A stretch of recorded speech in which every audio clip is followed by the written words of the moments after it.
Hello friends, ఎలా ఉన్నారు? మేమైతే చాలా బాగున్నాము. మీరు రాఖీ పండుగని ఎలా సెలబ్రేట్ చేశారో కామెంట్ చేయండి ఫ్రెండ్స్. మేమైతే ఇలా చేసుకున్నాము. మా వారికైతే రాఖీ కట్టడానికి మా ఆడపడుచు అయితే చాలా దూరం నుంచి వచ్చింది. ఆమెతో పాటు వాళ్ళ పిల్లల్ని కూడా తీసుకొని వచ్చింది. మమ్మీ ఎక్కడికి వెళ్తే మేము అక్కడికే వెళ్తాము అని వచ్చారు.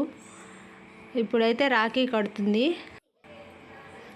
ఈ రాఖీ అయితే సాయంత్రం కడుతుందండి మా ఆడపడుచు. అప్పటి వరకు మా వారైతే రాలేదు, పొలానికి వెళ్ళాడు. ఈరోజు అయితే నారు బీకుతున్నారు, అందుకే అక్కడ లేట్ అయిందండి. ఇప్పుడే వచ్చాడు. ఇప్పుడు వచ్చిన తర్వాత మా ఆడబిడ్డ అయితే రాఖీ కడుతుంది.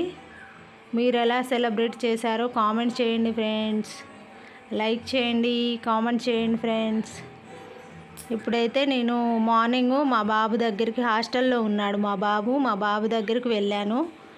మా పాపతో రాఖీ కట్టించాలని తీసుకొని వెళ్ళానండి.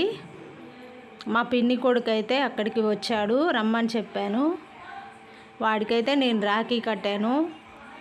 మా పిన్ని కొడుకుకి, వాడే నా తమ్ముడు. ఇప్పుడైతే మా పాప ఏడుస్తుంటే మా పాపకు కూడా ఒక రాఖీ కడుతుండు మా తమ్ముడైతే. మీరు ఎలా సెలబ్రేట్ చేశారో, మీరు కూడా ఇలానే చేసుకున్నారా? కామెంట్ చేయండి. ప్లీజ్ లైక్ చేయండి ఫ్రెండ్స్. ఇలాగే మరికొన్ని వీడియోలతోటి మళ్ళీ వస్తాను.